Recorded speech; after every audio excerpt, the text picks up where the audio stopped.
The day my brother Thomas came home from the war, my mother wept with joy for an hour and thanked God on her knees. My father clasped him by the shoulders and called him a brave man. The neighbors came that evening, and someone produced a bottle, and there was something that resembled a celebration in our front room. I stood in the doorway and watched my brother's face through all of it. And I knew before the evening was over, before the neighbors went home and the house went quiet, that the man sitting in my father's chair was not Thomas Ward. He had Thomas's face. He had Thomas's hands, the same large, careful hands I had watched shell 100 bushels of corn and gentle a dozen frightened horses, and once when we were children, cup a wounded bird with a tenderness I had never forgotten. He had Thomas's voice when he used it, which was rarely that first evening, and less often as the weeks went on. But Thomas Ward, the Thomas I had grown up with, the Thomas who had left our farm in the spring of 1861, with a rifle and a kind of earnest confidence that made you believe against all reason that he would be fine, that Thomas did not come home. Something came home that bore his shape, and for the next 18 years, I watched our family refuse to see what I could not stop seeing. So they called him a hero. They said the war had made him hard, the way wars make men hard, and that he would soften with time. They said he was tired. They said he needed patience and quiet and the ordinary comforts of home. They prayed over him at the supper table. They thanked God with great regularity and great feeling for returning him to us. I sat at that table and I listened to those prayers, and I thought, what exactly did God return? That is the question I have been carrying for 60 years and that I have never been able to put down entirely. Thomas Ward went to war in April of 1861. He was 24 years old. He was the finest person I had ever known, and I have not changed that assessment in all the decades since. He came back in August of 1865. He was 28 years old, and from that August forward, the man who had been my brother moved through our family's life like a door that had been left open to weather. Present, familiar in outline, but changed in the substance of him, letting in cold where there had been warmth, letting through silence where there had been sound. He was drunk by Christmas of that first year. He was unreachable by the following spring. He was gone, truly gone, in the way that matters, the way that cannot be reversed, long before he actually passed, which he did in October of 1883, in a room above a tobacco merchant's storehouse in Richmond, alone, with a bottle on the floor beside the cot, and nobody who knew to come for him until the merchant's boy noticed the smell. I want to tell you about Thomas Ward, not the hero version, the one that lived in my mother's prayers and on the tongue of every neighbor who came to pay respects in the weeks after he passed. The real one, the one before the war and the one after it, and the distance between those two men, which was the distance of a world. I want to tell you because I have never told anyone the full of it, and because I am 85 years old, and the full of it is still in me, and it is time. Of Thomas Elijah Ward was born in October of 1836, which made him 3 years older than me. He was the second of 6 children born to our parents on a tobacco farm in Henrico County, Virginia, about 11 miles east of Richmond. I was the third child. Between us, there was a closeness that I do not think has a precise name. Not just the closeness of siblings, not just the proximity of children who share a house and work and parents, something more particular than that. He was the first person who treated me as someone worth listening to. That is the plainest way I can say it. From the time I was old enough to have opinions about things, Thomas listened to them. Not with indulgence. He was not a man who flattered people unnecessarily. He listened with a particular quality of attention that said, "What you think matters, and I am interested in whether it is correct." He would argue with me, which was itself a form of respect, because you do not argue with someone whose reasoning you consider beneath you. He was a reader. Our family had a small collection of books, a Bible, some agricultural texts, a volume of history, and one of poetry that had belonged to our grandmother. Thomas read them all by the time he was 12, and then borrowed from the lending library in Richmond whenever he could manage the trip. He had a mind that needed feeding in a way that the farm did not always accommodate, and the gap between what his mind needed and what the days provided was something I watched him manage all through our childhood with a patience I am not sure I could have managed in his place. He was also, and this is the part I want you to understand because it matters to everything that came later, a fundamentally gentle person, not soft.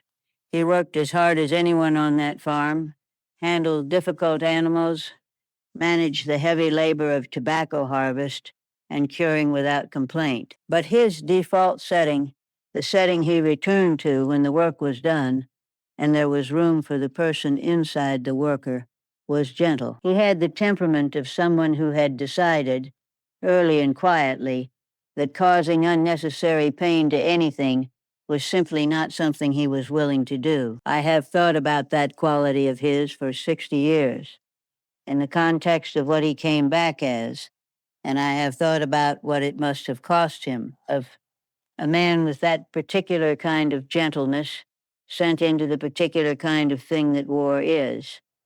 I cannot complete that calculation without arriving somewhere that hurts. He was funny, too. That is something the memory of grief sometimes erases from the picture of a person, but I do not want to erase it from the picture of Thomas. He had a dry, quiet humor that came out sideways, in observations made so flatly that it took a moment to realize he was being funny. And by the time you realized it, he had moved on, which made it funnier. My mother found this infuriating. I found it one of the best things about him.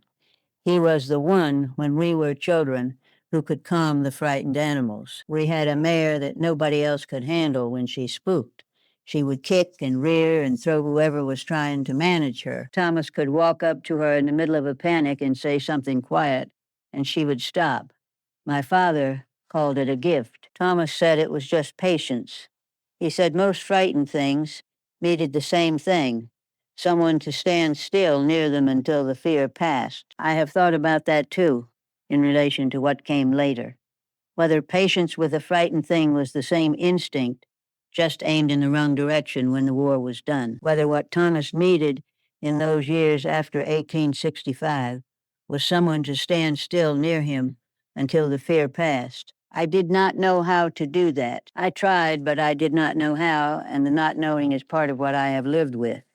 He wrote well, too, and this connects to the letters later. He had a clear, direct way of putting his thoughts on paper, not flowery, not labored, just straightforward and precise, the way his conversation was. When he wrote about something he had read or something he had observed on the farm or something he was trying to work out, you could see the thinking in the sentences themselves, the way the words moved toward the thing he was trying to say. I have kept 2 letters from before the war, ordinary letters, written to me when he was away visiting a cousin in the spring of 1858. Not remarkable in any way, except that they are full of him, the real him, the thinking, observing person he was. The letters from the war have none of that. They move along the surface of things and do not go underneath. When I read them now, and I have read them many times, though fewer in recent years, because the reading costs something, what I notice most is the absence of the Thomas I knew. The hand is the same, of the spelling and the punctuation are the same, but the person who is running along underneath the words is not there. What is there is a presence managing what is visible, deciding what to show, constructing each letter as carefully as a man building a wall to keep something in. He was building that wall for 4 years, By the time he came home, it had become the primary structure of him. He left in April of 1861. He was 24 years old, and he went because the county was going, because his father and his neighbors were going, because the particular combination of honor and obligation and social pressure that moved young men in those years was moving him, and because I think some part of him believed it would be short and he would come back the same.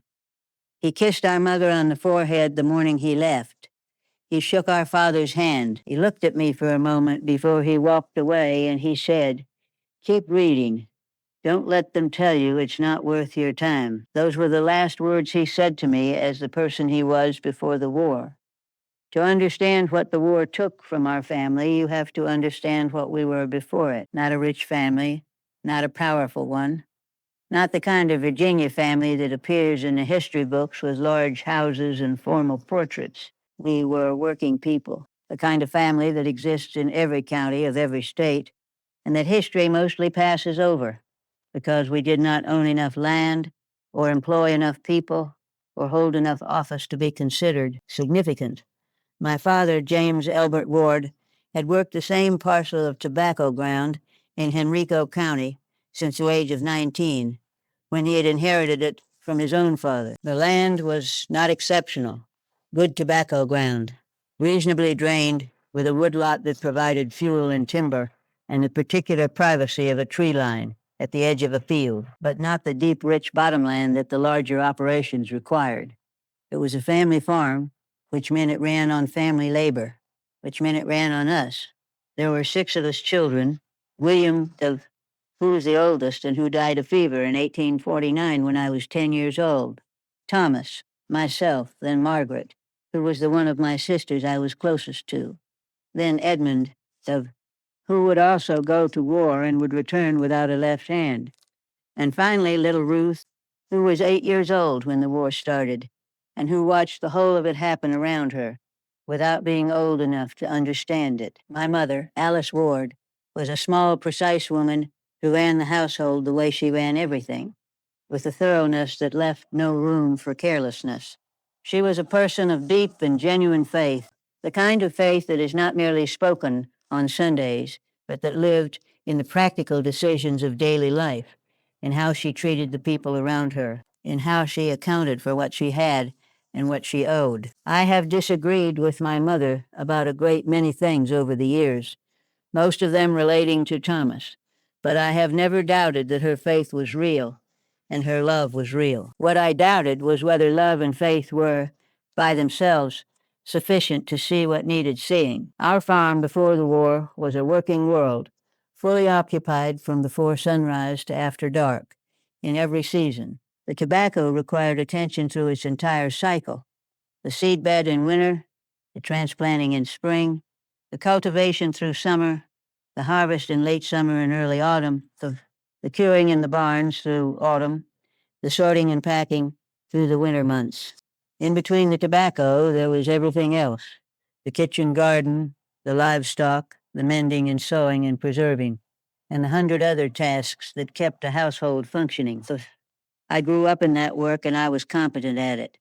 There is a kind of education that comes from growing up on a working farm that has nothing to do with books, an education in how things function and how they fail, in cause and consequence, in the particular relationship between attention and outcome. I valued that education, and I value it still. The tobacco, in particular, was a full-year occupation. The seed beds went in during the cold months in small frames that had to be watched and tended like something delicate, which tobacco seedlings are. The transplanting happened in late spring and required every available pair of hands, working through long days in the field, setting each plant in its hill with the kind of attention you give to something whose failure will cost you significantly. The cultivation through summer was constant. Weeds, insects, the particular diseases of tobacco plants that a farmer learns to read the way a doctor learns to read a patient. The harvest in August and September was the most demanding season, the cutting and housing happening under conditions of intense heat with no room for delay. Then the curing in the barns, which required watching the fire and the temperature and the color of the leaves through weeks of careful management. I knew this work completely. Thomas knew it better than I did because he had worked it longer. He had a farmer's intuition for it, the kind that develops over years of watching and doing and being wrong and correcting. And it was this knowledge he had assumed he was going to spend his life using. That is the life he had expected. That is what the farm was for him before the war. Not a burden, not something to escape, but the material of a future he had accepted and intended to build well. But I also valued what Thomas had given me, which was permission to care about the books too. I read everything I could find with his encouragement, and the reading gave me a way of understanding the world that the farm's education alone would not have provided. It gave me, among other things, some understanding of what men came home carrying from wars, drawn from accounts of other wars in other places and other times. I was 22 years old when the war started. We had been married since 1859, when I was 20. Franklin was a steady, decent man who was not Thomas, but who had qualities of his own that I came to value over the course of a long marriage. He did not go to the war. His health was compromised from a childhood illness, and the examination found him unfit for service. He spent the war years farming and trying to keep our county's ordinary life going under conditions that were progressively less ordinary. I was grateful he stayed. I was also, in the complicated way of a woman watching her brother walk away, ashamed of the gratitude.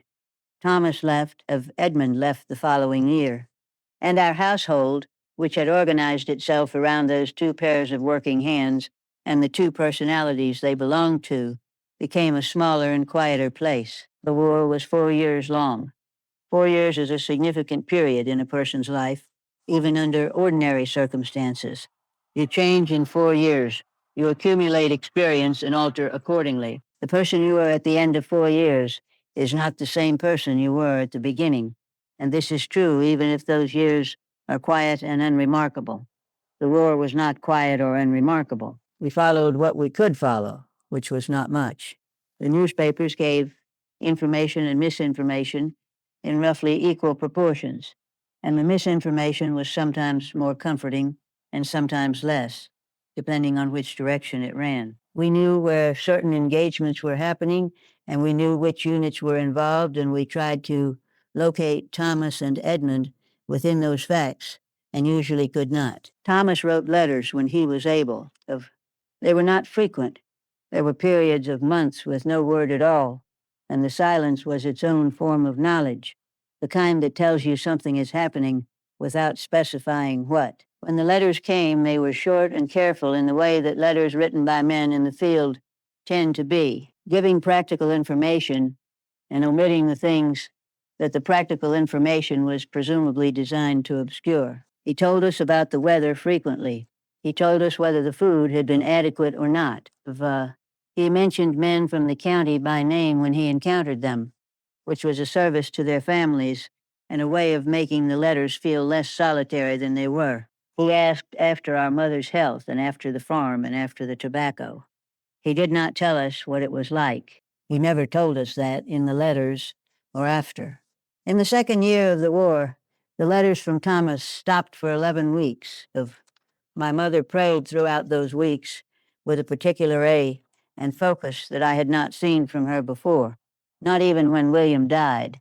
She prayed as though the praying was work, as though something specific and concrete depended on its quality and consistency, as though God required active maintenance on her part to keep Thomas alive in whatever situation he was in. I did not pray during those 11 weeks. I want to say that honestly, I sat in church on Sundays and I moved my mouth, but the words were not reaching anywhere because I did not believe during those 11 weeks that the destination was receiving them. I have never told my mother this. Thomas's letter came at the end of those 11 weeks. It was short even for him. He was well. He had been in a position where writing had not been possible. He hoped our mother was not too worried. He mentioned the weather. The letter sat in my hands for a long time after I read it, not because of what it said, but because of what it did not say. What had happened in those 11 weeks that had made writing impossible? What were the conditions of a life in which 11 weeks passed without a man writing to his mother when he was perfectly capable of writing? I tried to imagine it, and I could not construct an image that I was willing to stay in for very long. I have thought about this many times since, that I had warning. The letters themselves were warning. The careful way they avoided the interior of his experience was its own message, sent consistently across 4 years of correspondence, saying I am keeping something from you, and I am doing it deliberately, because what I am keeping would cost you something to receive. I read those letters and I understood the message, and I honored it. I did not press him. I did not write back and ask the questions the letters made me want to ask. By the time he came home and I understood what he had been keeping, it was too late for questions to be useful. The thing had already taken root in him in the years of the letters that did not say what was happening, and it had grown into something that questions could not reach. Edmund came home in the winter of 1864 after losing his hand at a crossing in the Shenandoah Valley. He came home broken in a visible way, the emptied sleeve making the cost clear to anyone who looked. Our family could grieve Edmund's loss because it was external and legible. Thomas came home in August of 1865 with both hands and no visible damage, and our family, confronted with a loss they could not see, concluded that there was no loss to grieve. He had been home for 3 days before I understood the full measure of what had changed. The first day, the celebration, the relief, and the noise of the homecoming, those obscured the signal. There were too many people, too much feeling in the room, too many demands on his attention and his performance of normalcy for the real condition to be visible through the surface. The second day was quieter. He sat on the porch in the morning, and I brought him coffee and sat beside him, and we talked, or I talked and he made sounds indicating he was present. He looked at the fields for a long time with an expression I did not have language for yet. Not sadness exactly, not contentment, something removed, as though the fields were not quite real to him or he was not quite real to them. I asked him how he felt to be home. He said, "It's different." I said, "Different how?" He was quiet for a moment. Then he said, "I keep expecting something." I said, "What do you expect?" He said, "I don't know. Something that happens next." He went inside after that, and I sat on the porch and thought about those words. Something that happens next. A man who has spent 4 years in a state of constant readiness for the next thing, the next order, the next engagement, the next emergency. And then the war ends and the next thing doesn't come. And the body and the mind, trained to that readiness, do not know what to do with the absence of it. I understood this, in theory, by the second morning. What I did not understand yet was the depth of it, or how permanent it was, or how much of Thomas it had taken. By the end of the first week, I had noticed that he was sleeping badly. The walls of our farmhouse were not thick and sound traveled through them at night, and I heard him moving in the hours when he should have been still, not the movement of someone restless in warm weather, something more agitated, more purposeful, as though he were trying to get away from something that was in the room with him. I heard him, once, speak aloud in the middle of the night, not words I could make out, just a sound, urgent and low. I did not tell our mother about the nights. She was sleeping on the other side of the house, and either she was not hearing what I was hearing, or she was hearing it and choosing not to examine it. And in either case, I understood that raising it would not produce the conversation I needed to have. My mother's way of managing difficulty was to surround it with faith and patience and wait for God to resolve it. And in many situations, this was a reasonable approach. In this situation, I did not believe it was going to be sufficient, but I also did not know what would be. By the second week, he had stopped participating in the family's meals in any real sense. He sat at the table, and he ate, but he was elsewhere. His eyes would fix on a middle distance that had nothing in it and stay there, and whatever conversation was happening at the table would proceed around him without reaching him. My father noticed this and said Thomas needed time to readjust. My mother agreed and said they should be patient and prayerful.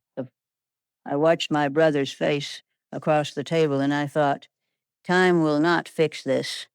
What is wrong here is not the wrong that time fixes. I want to be clear that I did not, at that point, have the language for what I was observing. No one in our family, no one in our county, no one in the world I inhabited had the language for it, because the language had not been built yet.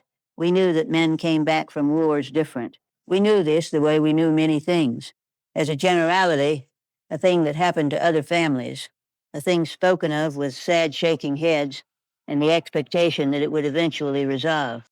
What I had was not language. What I had was observation, and the thing I was observing told me that Thomas Ward had been damaged in a way that was not going to resolve. I was 26 years old. I was 6 years into my marriage to Franklin Bennett. I had two small children of my own already, and I watched my brother come home from the war and begin, slowly and steadily, to leave us in a different way than the war had taken him. The word that was used most often about Thomas in the years after the war was hero. He was a hero. He had served bravely, he had done his duty, he had survived when many had not. And this survival was itself taken as evidence of something, of God's favor, of moral strength, of a fundamental soundness that the war might have dented, but not broken. The neighbors used the word, the men at church used it. My father used it with a particular emphasis that I came to understand was not descriptive, but instructional. When he called Thomas a hero, what he meant was, whatever you are seeing in him, whatever difficulty he is having, you are obligated to interpret it through the lens of that word. And that lens does not accommodate weakness. Thomas himself did not use the word. He did not use many words in those first years. The drinking started in the autumn of 1865, which was about 8 weeks after he came home. It started with a particular modesty of things that intend to grow. A glass in the evening, then two glasses, then the glasses appearing in the afternoon as well. Then the question of where he had gone and the answer, when you found him, being the obvious one. My mother prayed over the drinking with the same energy she had prayed over the war. My father spoke to Thomas about it twice that I know of, with the directness of a man who has one conversational mode for difficulty, which is to name it plainly and expect it to respond to being named. Thomas listened to both conversations without argument and continued drinking. The neighbors observed and were charitable in their speech, while being less charitable in their understanding. There was a species of charity available to men who came home from the war changed, a broad and generous public sympathy that said, of course, what they saw, what they endured. We cannot know and we should not judge. This charity was real and I do not dismiss it. It extended to a certain degree of strangeness and a certain period of adjustment. And when the adjustment did not come and the strangeness deepened rather than lightened, the charity began to show its edges. Within 2 years of his return, Thomas was not the neighborhood's war hero. He was its problem. The word was not used, not openly, but it lived in the way conversations altered. When his name came up, in the particular combination of sympathy and discomfort that crosses a face when someone is being discussed who cannot be helped and cannot be ignored. My mother never stopped calling him a hero. I want to give her that. Whatever else she refused to see, and she refused to see a great deal, she was consistent in this. Her love for Thomas was not conditional. It did not depend on him being well or being what she had hoped. She loved the person he had been, and she loved the difficult person he had become, and she spent the rest of her life treating both as the same person, which they were not, but which she could not afford to admit. My father retired his version of the story more quietly. He had always been a man who dealt in facts, and the facts about Thomas were becoming impossible to organize around the word hero, and so he became less vocal about Thomas, and eventually nearly silent. Not cold. I do not want to misrepresent him, but silent, in the way a man goes silent when the story he has been telling no longer holds. My sister Margaret wept. She wept frequently and generously, and it seemed to relieve something in her. I did not find weeping relieving. I found myself instead in a strange position within my own family. The person who was seeing most clearly and who had the least ability to make use of what she saw. When I tried to say that something specific had happened to Thomas that required a specific response, the family heard it as a criticism of their love for him, as though saying the problem was real and large was somehow equivalent to saying he deserved less care.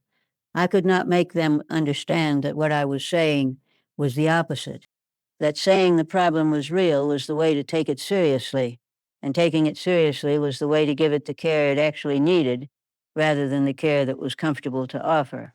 What I wanted to say, and never fully managed to say in a form they could hear, was this: praying for Thomas's recovery was not the same as understanding what Thomas needed to recover from. And you cannot address what you have not named.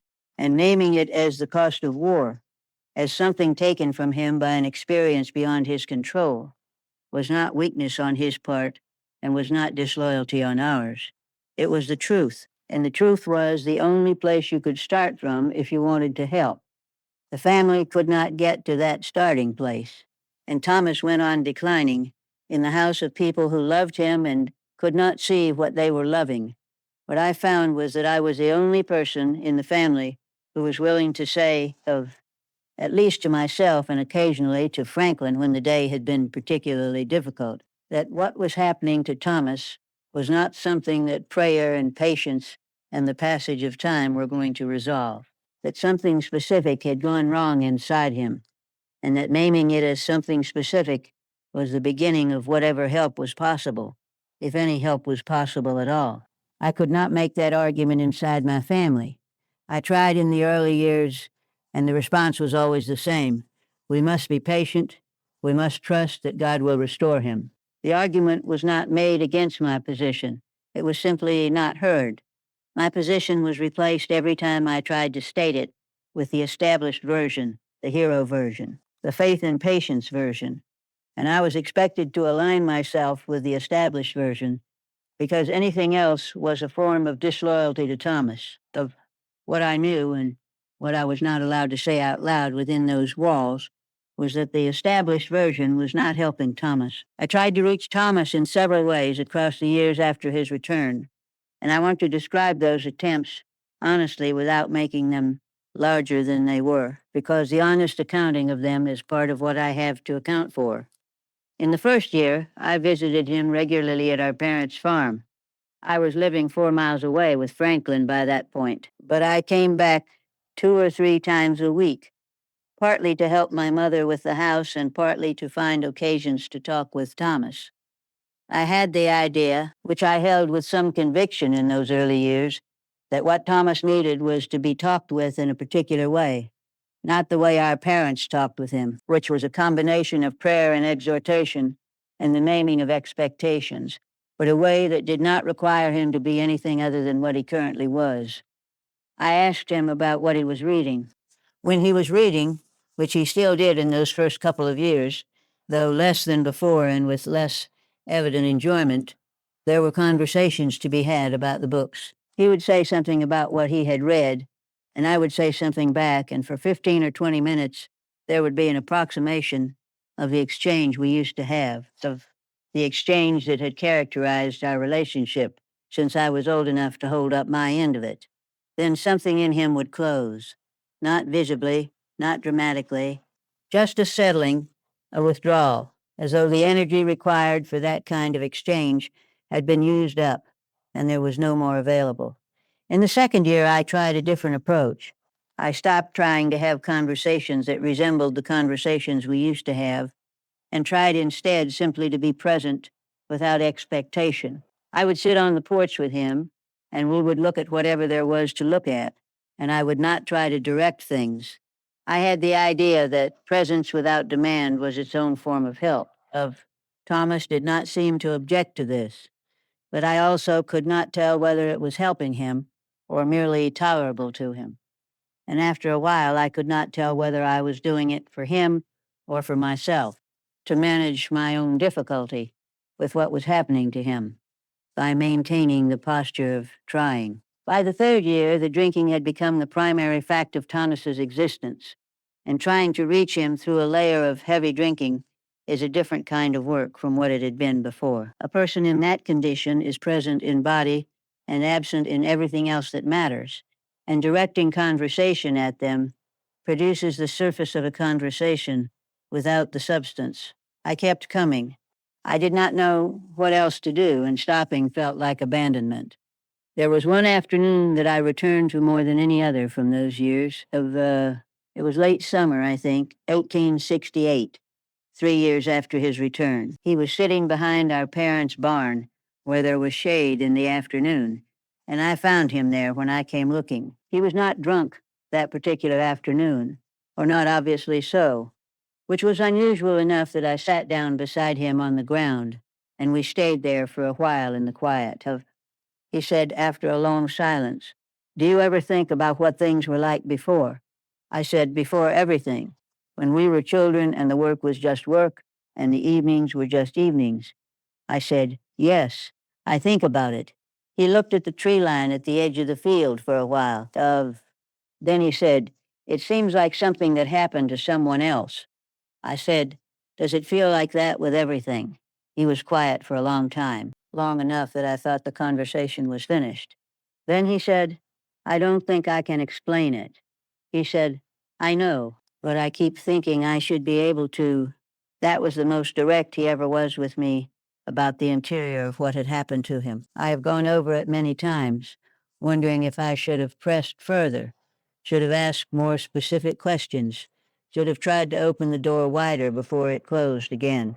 But I was 29 years old in that afternoon behind the barn, and I did not know how to press in a way that would help rather than harm, and the door was not wide to begin with, and I did not want to force it and have him pull back further. He died 15 years after that afternoon. I still wonder what would have happened if I had known how to press. My own life did not pause while Thomas's fell apart. That is one of the particular difficulties of watching someone decline over a long period of years. Your life insists on continuing to happen alongside the watching, with all its own demands and textures and requirements, and the continuance is both necessary and strange. Franklin and I had 4 children by the time the war ended. We had 2 more in the years following. I managed a household, raised 6 children, maintained the farm, and in the intervals of that work, drove 4 miles to my parents' place to sit with my brother and try to understand what was happening to him and whether I was helping. The question of whether I was helping had no clear answer for most of those years. Franklin was patient about my attachment to Thomas. He understood it the way a decent man understands the things in his wife that he cannot share, with respect for their existence and with the wisdom not to press against them. He asked after Thomas with genuine concern. He did not try to manage my feelings about what was happening, or to offer the kind of comfort that requires the person being comforted to minimize what is wrong. When I was particularly troubled in those years, I talked to Franklin about it. Not about everything. There were things I turned over only alone, in the hours before sleep when the house was quiet and there was nothing requiring my hands. But about the general fact of it, the watching of a person I loved moving through his life in a way that suggested the person inside him had given up some essential ground that he was not going to recover.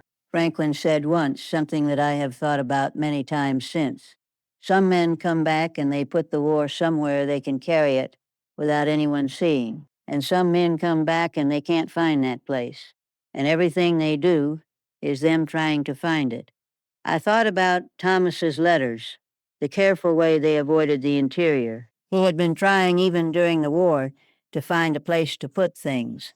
The letters were evidence of the effort. What they were also evidence of was that the effort was not succeeding, that the weight was too much for the places he was finding to hold it. Our own life in those years was full and demanding in the way of farm families with children. I was raising 6 children on a working farm, which means I was occupied from the moment I woke until considerably after dark.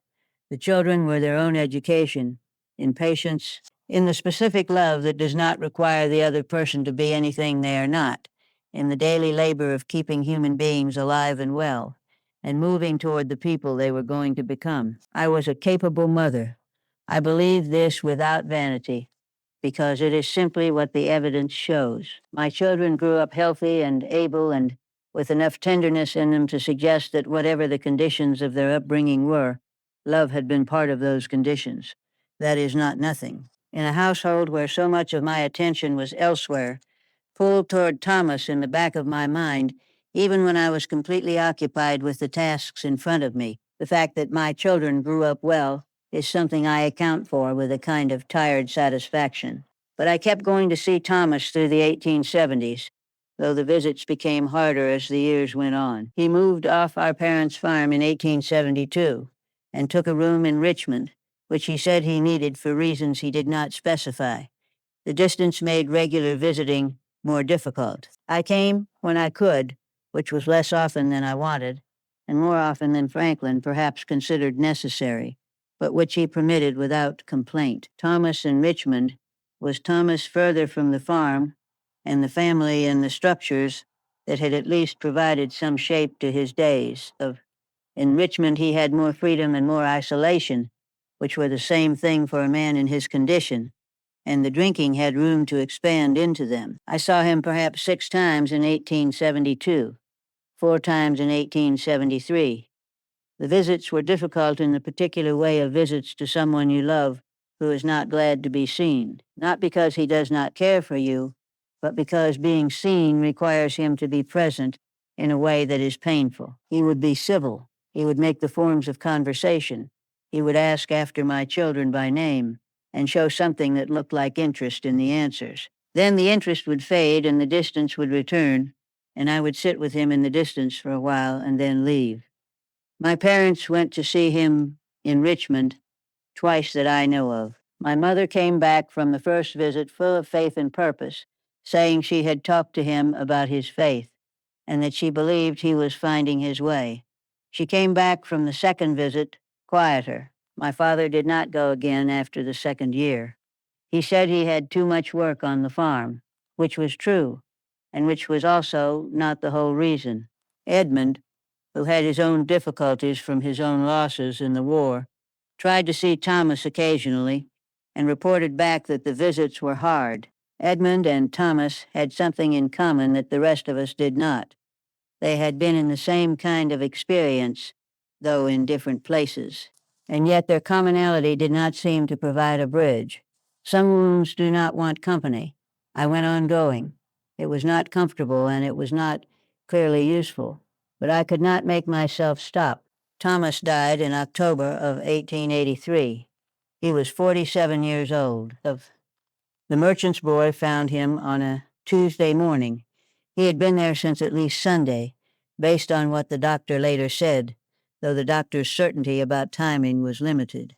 The bottle on the floor was empty, and there was another, partially empty, on the windowsill. He was lying on the cot, with his face turned toward the wall. The merchant came to our family's farm to tell us. I was visiting that day. I had come to help my mother with the autumn canning, and had been there since morning.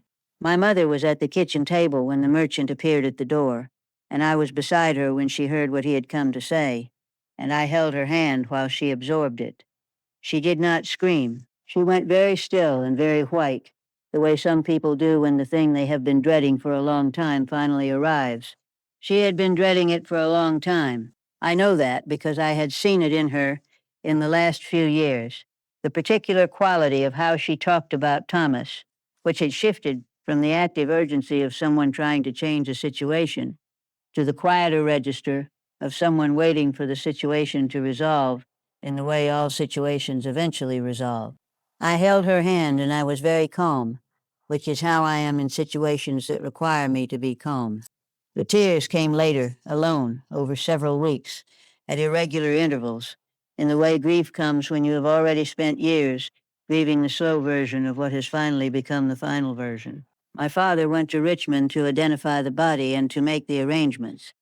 He came back diminished in a way that was visible and that did not fully recover of whatever the sight of Thomas in that room cost him. He paid it and he carried the cost for the remaining years of his life, which were not many. The funeral was well attended. This surprised me, though it should not have. People in our county were not unsympathetic to Thomas's difficulty. They were troubled by it and uncertain around it. But sympathy had been present alongside the trouble. And at a funeral, the sympathy comes forward and the trouble recedes. Of men who had served in the war with him spoke. The minister spoke about sacrifice and suffering and the cost of service. Nobody spoke about what Thomas had actually been like in the 18 years between his return and his death. I sat in the pew between Franklin and my daughter Eliza, and I listened to the words about sacrifice and courage and God's mercy. And I thought about the man behind those words, of not the man being described, who was a composite of the acceptable version and the religious assurance and the social wish for resolution, but the actual man, the one who had said in 1868 that the past felt like it had happened to someone else, the one who had tried to find language for what had been taken from him and had not been able to find it, the one who had spent 18 years in the distance that the war had put between him and everything he had been before. That man was not in the eulogy. He was not in the prayers. He was not, as far as I could tell, in anyone's public accounting of Thomas Ward's life. He was in mine, and I sat there and held him there and said nothing. After the service, a woman I had known since girlhood took my hand and said, "At least he's at rest now." And I thanked her and moved on to the next person, because that is what you do, and because I had nothing to say in response to that sentence that I was prepared to say at a funeral: at rest, as though what had been wrong with Thomas was simply a state of unrest that death had resolved, rather than a wound that death had ended while leaving the wound itself unexamined and unaccounted for. The family did not have the full conversation about Thomas, not before his death and not after it. There were conversations. My mother and I talked about him many times in the years she had left after 1883, and some of those conversations went deeper than others. But we never had the conversation that would have required us to say plainly, the war broke something in him. We did not know how to fix it. And our understanding of both of those facts was insufficient for the situation. I tried once in the year before my mother died to approach it. I said, "I have always wondered if there was more we could have done for Thomas." She said, "We loved him. We prayed for him. We never stopped." I said, "I know. I wonder if there was something else, something different." She looked at me for a moment and then she said, "He is with God now, Clara. That is the only thing that matters." And she believed that. I know she believed it. I also believe she said it, at least in part, because the alternative to it was a reckoning she was not equipped to undertake at the age of 78. I did not press. I have thought many times about whether I should have pressed, whether the conversation my mother and I never had would have changed anything, or whether it would simply have cost her something and produced no useful resolution. I have decided at 85 that I do not know the answer to that question, and that not knowing it is one of the things I carry the way you carry the questions that have no available resolution, quietly, with attention, because they deserve attention even when they cannot be answered.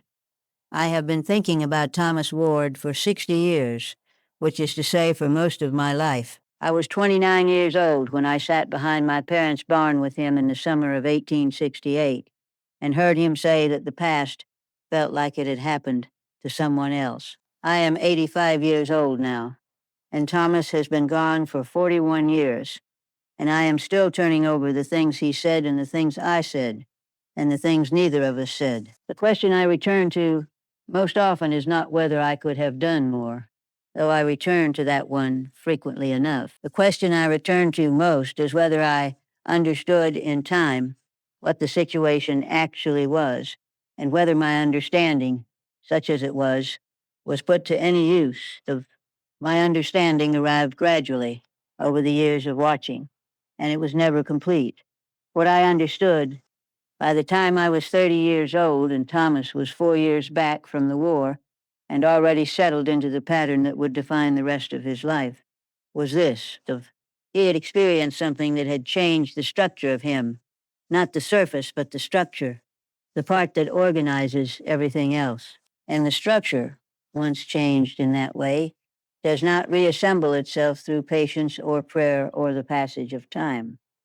I was right about this. I was right about it earlier than anyone else in my family, and I held the rightness without being able to make any practical use of it, which is a particular kind of uselessness that I have lived with. What I did not understand in those years was what specifically had changed and what, if anything, could address it. I had no framework for that understanding. The world I lived in did not provide one. We did not have language for what happens to a man's mind and spirit when he has lived inside sustained violence for 4 years, when the ordinary human capacity to take in and process experience has been overwhelmed beyond its ability to absorb. We had the word changed. We had the observation that some men came back different. We did not have any useful account of what different meant or what to do about it. I am not sure, knowing what I know now from what I have read in the years since, that more knowledge would have saved Thomas. There are accounts, I have sought them out, in the papers and the occasional book that has addressed the subject, of men who had what Thomas had in later wars and more recent years, and accounts are not encouraging about the possibility of recovery. It is not a simple wound.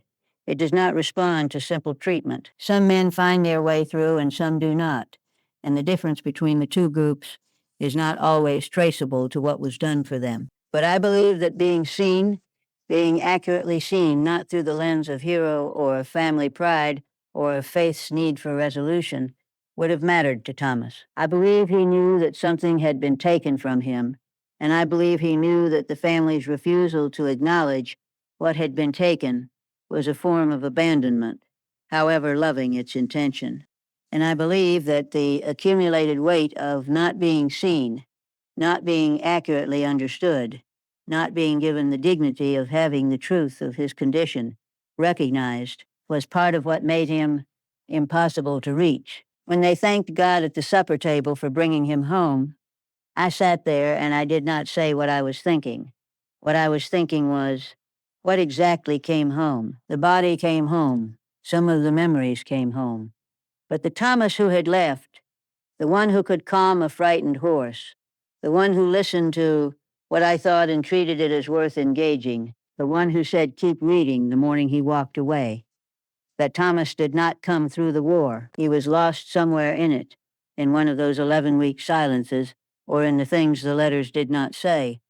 And what came back was the remainder. I do not say this to dishonor what he endured. I say it because I believe Thomas himself knew it was true and lived with the knowledge of it every day. And that living with that knowledge while the people around you insisted the whole man had come back was its own torment on top of the torment he was already carrying. The war does not always take men at once. That is what I learned from watching Thomas. Sometimes it takes them slowly, piece by piece, in the years after the shooting stops, in the silence of ordinary life where there is nothing to fight and nowhere to put what has been accumulated. The country counts its dead by the ones who fell in battle. It does not count Thomas Ward, who fell in a room in Richmond 18 years later. It does not count the ones who came home and kept leaving until there was nothing left to leave.